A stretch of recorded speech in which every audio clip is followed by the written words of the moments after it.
En aquellos años, entre los 12 y los 14 míos, pasamos 3 veranos en el pueblecito de Boecillo. Yo siempre he pensado que subir cuestas en bicicleta es una de las mayores maldiciones que puede soportar un hombre, escalador o no. Pero ante el repecho de Boecillo, con su pronunciado recodo y su empinamiento súbito en el último tramo, yo no me amilanaba. Dejaba pasar a mis amigos primero y luego les rebasaba como si nada, pedaleando a un ritmo loco, a toda velocidad. A orillas del río Cega, Boecillo combina su tradición vitivinícola con su vocación moderna, un parque tecnológico que mira al futuro. Y lamentablemente hemos llegado al final. Y es que después de haber visitado muchos pueblos de la provincia, hemos dejado para el final una sorpresa muy grande, y es que incluso en 3 de las rutas previas lo podríamos haber visitado. Estamos en Boecillo, un pueblo donde convergen historia, arquitectura, naturaleza y también ese vínculo con Don Miguel Delibes. Vamos a recorrer sus rincones más emblemáticos y qué mejor forma de hacerlo que comenzando nuestro paseo con unas líneas de nuestro vecino. 3 perdices llegué a derribar de un tiro en Boecillo hace muchos años, una mañana de vendaval. Anécdota que atribuyo a Lorenzo, protagonista de Diario de un cazador. Las primeras referencias de Boecillo se remontan al siglo XII, en plena repoblación de la cuenca del Duero, aunque ya había estado habitada anteriormente. El pueblo creció gracias a la agricultura, al viñedo y a su situación junto al Cega y muy cerca del Duero, 2 elementos que marcaron su historia. Durante siglos, Boecillo fue un pueblo de viñas, de bodegas, de pinares y de caminos. Un lugar donde la vida estaba muy ligada a la tierra y al ritmo de las estaciones. La agricultura, el vino y el monte han sido durante generaciones la base de la vida en Boecillo. Este es el Palacio de los Condes de Gamazo, una de las construcciones más representativas del pueblo. La familia Gamazo tuvo mucha importancia en la política española del siglo XIX y también dejó huella en Boecillo, financiando edificios y participando en la vida del municipio. Germán Gamazo viene a vivir nace en Boecillo, se va a Madrid, pero luego viene a Boecillo de nuevo y manda a construir a finales ya del siglo XIX una casa para la familia. La casa la construye al lado de la antigua iglesia mozárabe, que había una iglesia mozárabe en el pueblo. ¿Qué ocurre con esa iglesia? Que se quema. Entonces lo que hace Germán Gamazo es construir una iglesia nueva, que es la actual, y también construye el Círculo Católico, el actual cementerio y el ayuntamiento. Entonces todas esas construcciones que se hacen con un ladrillo que había en el Tejar, que es el sitio, el equipamiento público donde se hacen los eventos, y Germán Gamazo, como os decía, es clave en el municipio por ese motivo. La avenida principal da nombre al pueblo y tal. Germán tiene un hijo, tiene más hijos, pero el hijo que es el conde en aquel momento, que es el primer conde, Juan Antonio Gamazo, y es el que ya construye a partir de 1910 aproximadamente el actual Palacio de los Condes de Gamazo, que es lo que vemos ahora. Otro edificio importante en la historia de Boecillo es el Colegio de los Escoceses. Aquí tenían su residencia de verano los estudiantes escoceses que se formaban en Valladolid desde el siglo XVI. Incluso se dice que en estos campos pudieron jugar al fútbol mucho antes de que se popularizara en España. A finales del XIX, sobre 1883 aproximadamente, después de que se instauran las reglas del fútbol, no las de ahora, sino las que en aquellos entonces se crearon, dicen que como aquí hay un asentamiento evidentemente británico, en este caso escoceses, pues dicen que esto es uno de los parajes donde se juega el fútbol por primera vez en España, junto a Águilas en Murcia y junto a Riotinto de Huelva. No queremos ser tan chauvinistas con el tema del fútbol, pero es probable que en estos parajes se juegue al fútbol, al golf, al cricket, al billar, etc. Entonces también es muy interesante desde esa perspectiva.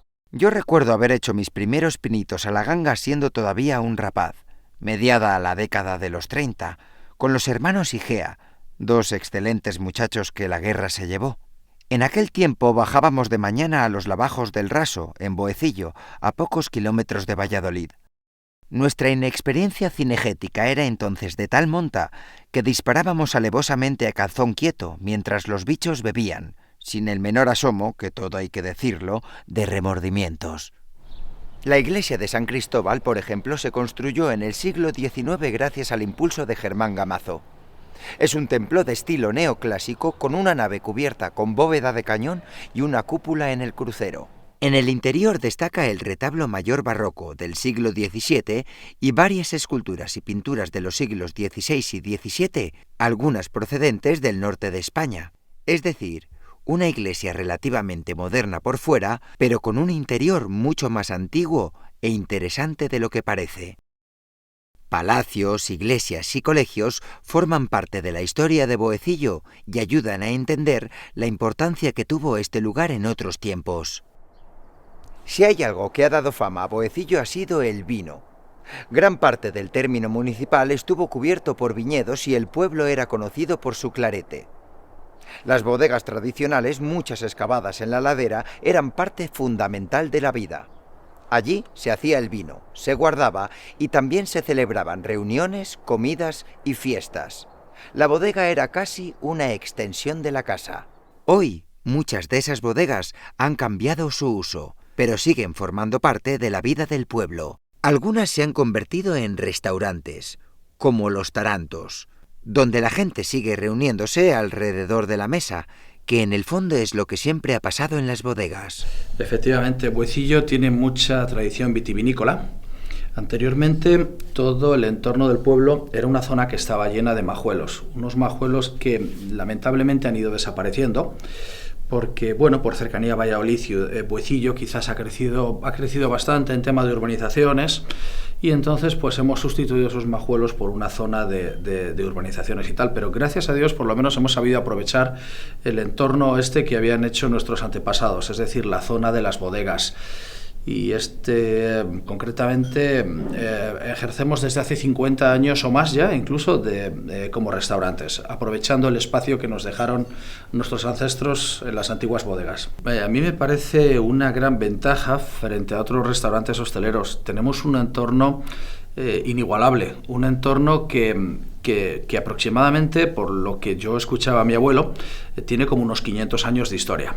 Entonces, a nosotros, bueno, ya estamos muy acostumbrados a trabajar en este entorno, bajo tierra, pero realmente la gente cuando entra le llama muchísimo la atención, empieza a tocar las paredes como diciendo, bueno, ¿y esto es de cartón piedra o esto qué es? Entonces creo que jugamos un poco con ventaja en torno a otros restaurantes que no dejan de ser locales, un poco ambientados o decorados para restaurante. Nosotros digamos que tenemos, gracias a Dios, ese entorno ya creado. Y junto al vino, la gastronomía local, el pan del pueblo y los bares de siempre, como el Bossa Nova o la panadería de Boecillo. Estos siguen siendo lugares cotidianos donde se mantiene esa vida tranquila de pueblo. Los jueves de pinchos, todos los bares de Boecillo, tenemos una opción de 2 pinchos con bebida. Y ahí la verdad es que llevamos casi 12 años haciéndolo y los jueves es un referente, sobre todo en verano, es verdad, porque salen bastante más gente, pero es un día referente también para los visitantes y habitantes de Boecillo, los jueves de pinchos. Hombre, al final das vida al pueblo, ¿no? Es un sitio de quedar los amigos, la familia, y yo creo que es importante no tener un bar, pero sí crear vínculo con el pueblo. El vino ha sido durante siglos parte de la economía y también de la vida social de Boecillo. El río Duero y el río Cega han sido fundamentales para Boecillo. Aquí se construyó un puente a principios del siglo XVI que sirvió para mejorar las comunicaciones, ya que hasta entonces el río se cruzaba en barca. Estos caminos conectaban Boecillo con Valladolid y con la meseta sur, y con ellos llegaron mercancías, viajeros y nuevas ideas. Los ríos han sido lugar de paso, frontera y recurso natural para el pueblo. Con la perdiz, este lance de carambola, derribar 2 piezas de un disparo, es relativamente frecuente. En ocasiones caen 3, como me ocurrió a mí en un pinar de Boecillo hace la friolera de 40 años. La senda del Cega es uno de los paisajes más característicos de Boecillo. Pinares, caminos de arena y el río marcando el camino. La Senda Verde es un lugar que tiene un entorno privilegiado porque tiene un bosque de encina maravilloso de unos 12 kilómetros cuadrados aproximadamente. Entonces esta Senda Verde conecta el colegio, la mansión donde venían los escoceses a veranear, con el municipio de Viana. Entonces conecta a los 2 pueblos y tiene un recorrido de unos 5 kilómetros aproximadamente, en donde se pueden disfrutar de este paraje que os he comentado, que son encinas. Tiene también unas manchas de pinar muy chulas, muy interesantes, y luego ya en el final de la ruta justo en el Cega, donde está ya casi el término municipal de Viana, tenemos un bosque de ribera, que es el bosque que da paso al río Cega. Aquí pasó Miguel Delibes parte de su infancia y juventud. Aquí aprendió a montar en bicicleta. Aquí cazó por primera vez. Y aquí empezó a conocer la naturaleza como luego la contaría en sus libros. Boecillo forma parte del paisaje personal de Miguel Delibes. Cuando Delibes escribía sobre el campo castellano, sobre los cazadores o sobre la vida en los pueblos, hablaba de paisajes muy parecidos a este. Las fiestas principales de Boecillo son San Cristóbal en julio y la Virgen de la Salve en septiembre. Pero durante mucho tiempo uno de los momentos más importantes del año fue la vendimia. La vendimia era trabajo, pero también era convivencia. Familias enteras trabajando, comidas en la bodega y vino nuevo marcando el final del verano. Las fiestas y las tradiciones forman parte de la memoria del pueblo. En lo que respecta a eventos desde un punto de vista turístico, pues tenemos una feria del vino, tenemos fiesta de vendimia también, como no, aunque no tengamos viñedos. Intentamos rescatar ese patrimonio inmaterial desde una perspectiva un poco más didáctica, con catas y con una serie de actividades, rutas, etcétera, una serie de actividades que están vinculadas al mundo del vino. Tenemos también jornadas micológicas, fiestas de exaltación del níscalo, etcétera, o sea que no paramos. Hoy Boecillo también es conocido por su parque tecnológico, donde se asientan empresas de investigación, innovación y nuevas tecnologías. Es curioso ver cómo en un mismo lugar conviven las bodegas medievales, los pinares y uno de los parques tecnológicos más importantes de Castilla y León. Boecillo ha cambiado mucho, pero sigue manteniendo su relación con el paisaje y con su historia. Tradición y modernidad conviven en el mismo espacio. Boecillo está muy cerca de Valladolid, es un valor añadido. Estamos a 10 kilómetros con una carretera absolutamente desdoblada, fundamentalmente por la existencia del parque tecnológico, evidentemente, pero Boecillo es un municipio muy apetecible por lo que decimos, naturaleza, es patrimonio y son eventos, fundamentalmente ahora mismo son eventos de los que, vuelvo a insistir, presumimos mucho y nos gusta mucho que la gente venga, y además en Boecillo se come muy bien y hay una muy buena hostelería y muy buen comercio tradicional. Boecillo reúne muchas de las cosas que hemos visto a lo largo de estas rutas. Historia, campo, vino, naturaleza y también evolución. Un buen lugar para terminar el recorrido por la provincia, porque aquí se entiende muy bien cómo han cambiado los pueblos en los últimos años sin perder del todo su origen. Boecillo es historia, paisaje y presente. Un reflejo del recorrido que hemos realizado a lo largo de estos meses descubriendo ese patrimonio rico y escondido que hemos visto en nuestra provincia. Ese paisaje que tanto plasmó don Miguel en sus libros y ese presente que nos atisbó nuestro querido escritor tantas y tantas veces y que hoy luchamos por reivindicar y porque, valga la redundancia, siga más presente que nunca.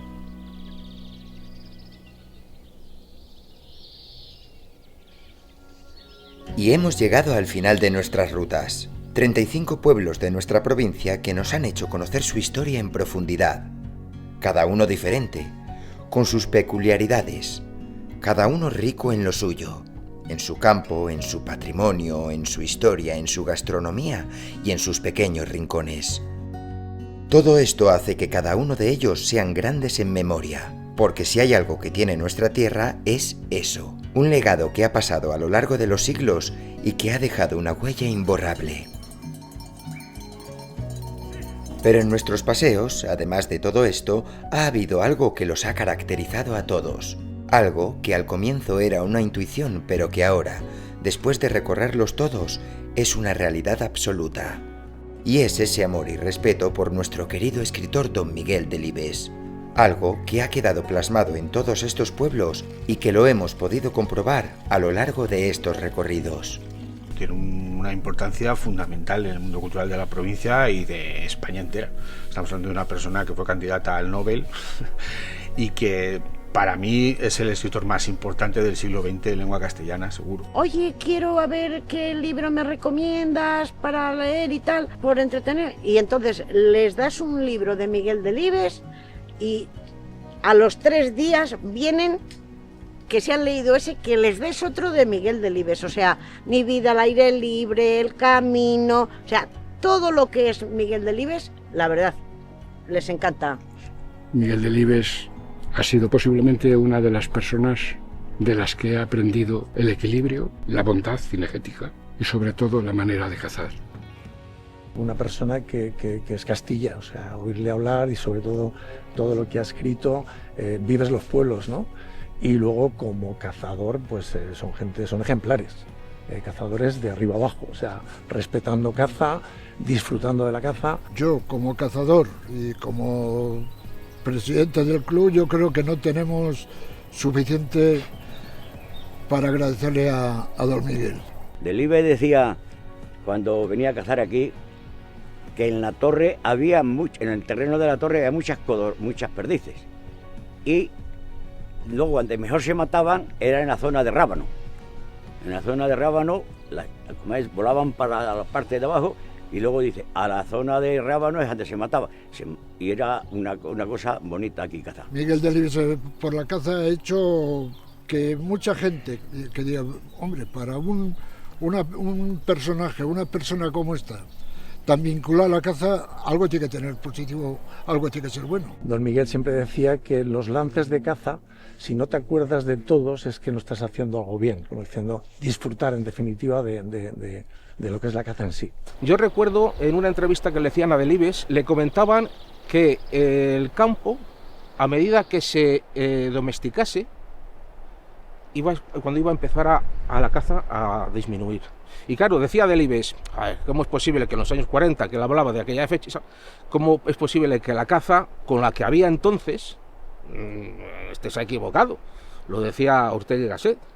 Y decía, y efectivamente, al ir pasando los años, decía Delibes, lo que vaticinó Ortega se está haciendo realidad, que es cuando él hablaba ya de la perdiz de plástico, que el futuro de la perdiz va a ser perdiz de plástico, perdiz de granja, que él decía, sí, compras unas perdices, las llevas al monte de un amigo, las sueltas y venga, a cazar perdices. No, eso es matar perdices, la perdiz no se caza así, se caza, como él decía, a rabo o en mano galana, que es como se ha cazado siempre y como das más opción a la caza.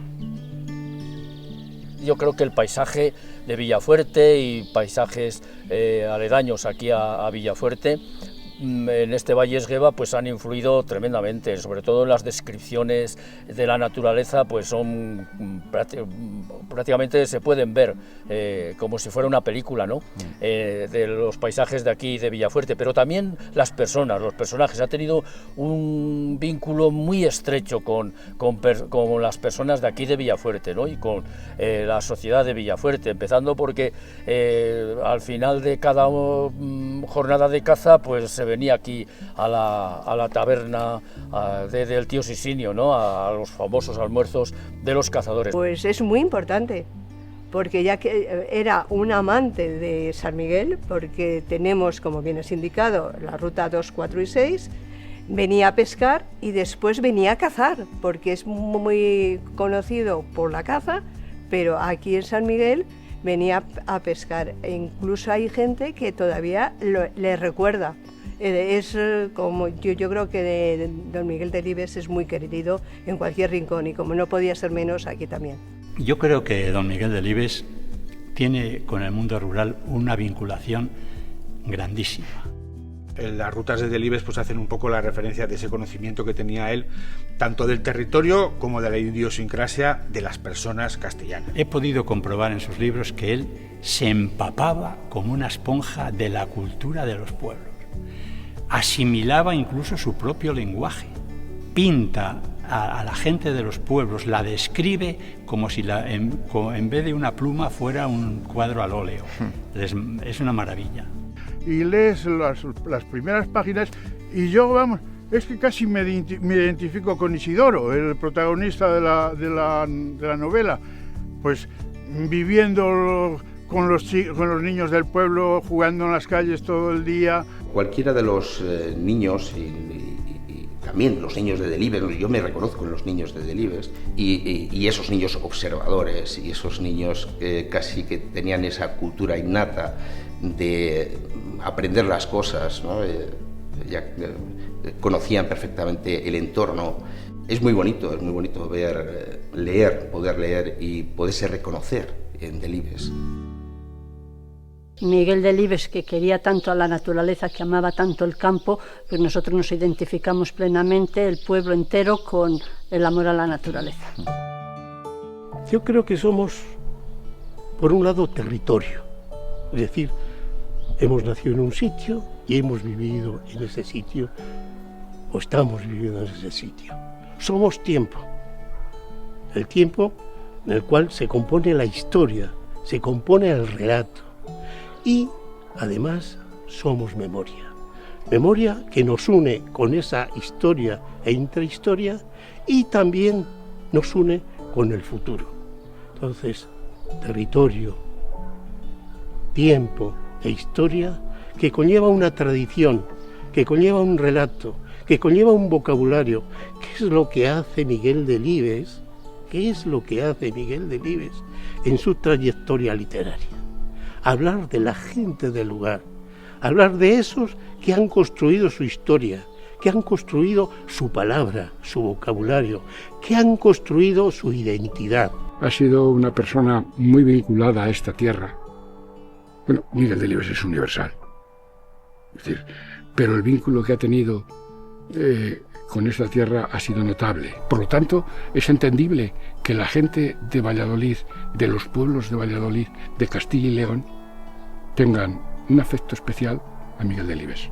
Y es que don Miguel no solo era vallisoletano castellano, no, era mucho más que eso. Como bien dijo uno de nuestros entrevistados, don Miguel era, es y será universal.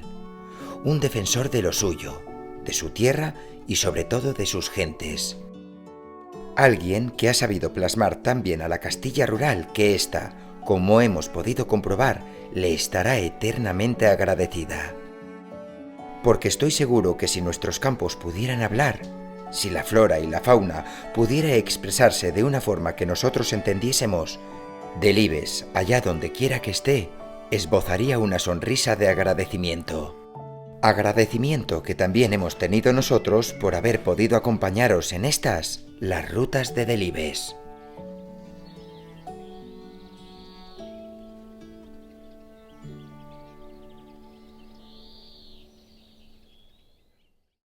Bueno, Lorenza, vecina de toda la vida de...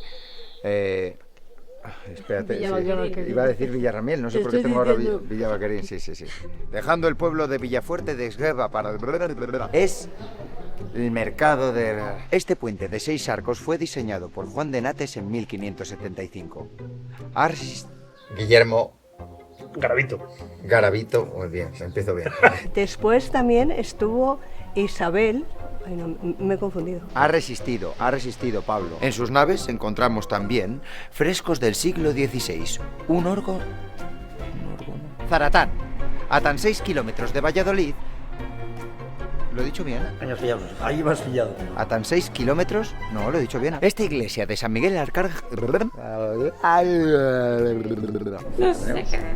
Esta sala capitúloga... Caminar por estos... No puedo ahora. Ya estamos aquí.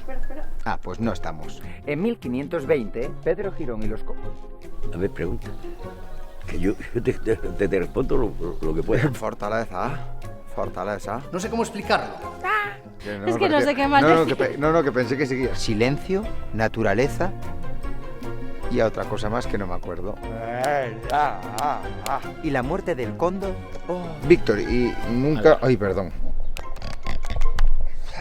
Cuando Pedro Martín Díez, el empezonado... Perdona, eso lo cortas. Espérate que se me ha olvidado. En la entrevista que más nervioso está. Mira qué hecho, ¿eh? Mira qué hecho. Pues eso. Muchas gracias, ¿eh? Venga. Chipili.